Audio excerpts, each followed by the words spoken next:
السلام علیکم، جیتے رہیے۔ اور بھائی آج میں آپ کو بتاؤں گی کہ بس صرف اور صرف ایک چیز پڑھنے سے آپ کو دنیا میں ہر طرح کے فائدے ہوتے ہیں اور آخرت میں بھی بہت ہی زیادہ فائدے ہوتے ہیں، صرف اور صرف درود پاک کثرت سے پڑھنے کے۔ اور دنیا میں بھی اتنے فائدے ہیں اس کے، آپ کسی مصیبت میں ہیں، پریشانی میں ہیں، آپ کو کسی مشکل کا حل نہیں مل رہا، قرضہ بہت زیادہ ہو گیا ہے، آپ ڈپریشن میں چلے گئے ہیں، بچوں کی شادیوں کا مسئلہ ہے، رکاوٹیں ہیں، تو کثرت سے درود پاک پڑھیں، پھر رو رو کر گڑ گڑا کر اللہ تعالیٰ سے دعا کریں تو انشاءاللہ تعالیٰ آپ کی دعا ضرور قبول اور مقبول ہوگی۔ اور آج جو میں درود پاک کا واقعہ آپ کو بتانے جا رہی ہوں وہ ہے ایک عاشق، سچے عاشق رسول کا واقعہ، جو کہ درود پاک پڑھا کرتے تھے اور اپنے زمانے کے بہت بڑے تاجر تھے۔ لیکن آپ کو پتہ ہے نا، اللہ تعالیٰ کبھی دے کر آزماتا ہے اور کبھی لے کر آزماتا ہے۔ جب ان کے پاس بے تحاشا دولت تھی، جب بھی وہ اللہ تعالیٰ سے بہت محبت کرتے تھے اور درود پاک کی کثرت کرتے تھے، لیکن اللہ تعالیٰ اپنے پیارے بندوں کو آزمائش میں ڈال دیتا ہے۔ کبھی کبھی ایسا بھی ہوتا ہے کہ وہ تاجر جو تھا نا، وہ بہت بڑا تاجر تھا، پیسے کی ریل پیل تھی، لیکن اچانک یہ ہوا کہ اس کو کاروبار میں نقصان ہونا شروع ہو گیا، اور اتنا نقصان ہوا کہ وہ پائی کے لیے محتاج ہو گئے۔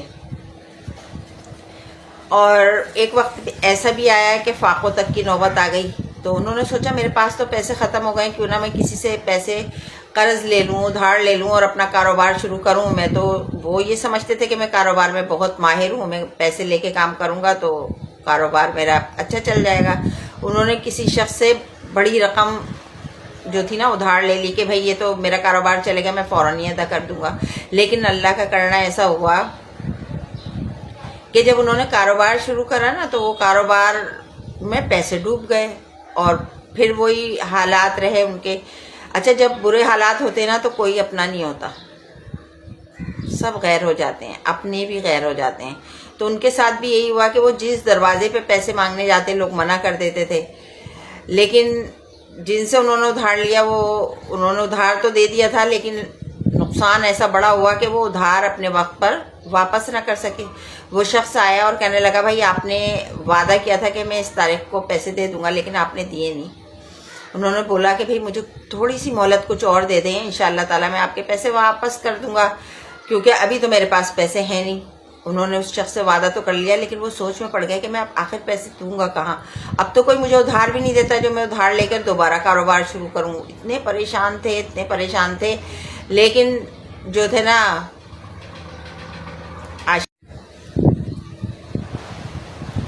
تھے تو عاشق رسول نا، سارے سہارے زندگی کے جب ختم ہو جاتے نا تو یہ بہت بڑا سہارا ہمارا دل مضبوط کرنے کے لیے ہوتا ہے کہ اللہ اور اللہ کا رسول تو ہمارے ساتھ ہے نا۔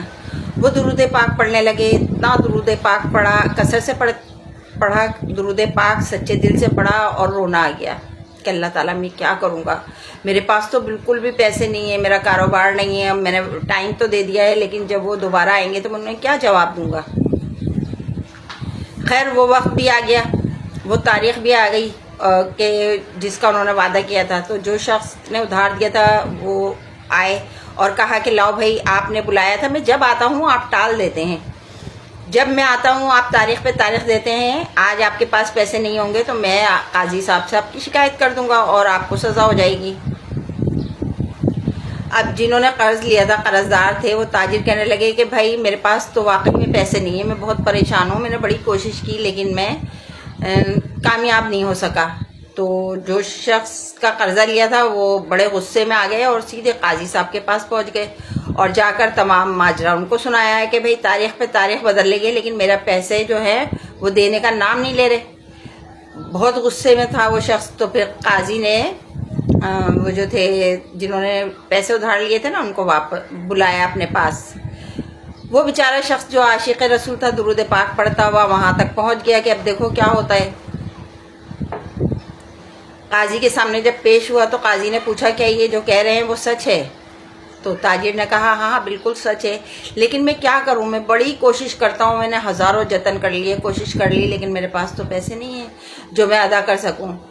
تو قاضی صاحب نے کہا کہ بھئی یہ تو کوئی جواب نہ ہوا، ہم آپ کو مہلت دے رہے ہیں۔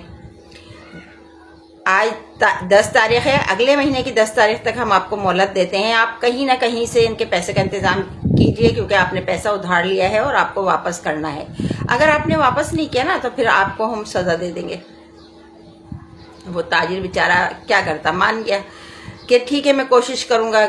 گھر آ گیا، آپ سوچنے لگا اللہ میں کوشش کروں تو کیا کروں، میرے تو تمام کوششیں ناکام ہو گئیں، میرے پاس تو 1 روپیہ بھی نہیں ہے جو کہ میں دے سکوں، اور بس ایک سہارا ہے درود پاک کا، ایک سہارا ہے رسول پاک کا، ایک سہارا ہے اپنے رب کا. جب انسان چاروں طرف سے پریشان ہوتا ہے نا اور کوئی سامنے نظر نہیں آ رہا ہوتا تو کیا ہوتا ہے، آنکھوں سے تو آنسو روا ہوتے ہیں اور زبان پہ رب کا نام ہوتا ہے. وہ ابھی درود پاک پڑھنے لگا. اب آگے کیا ہوا یہ جاننے کے لیے پارٹ 2 دیکھیں.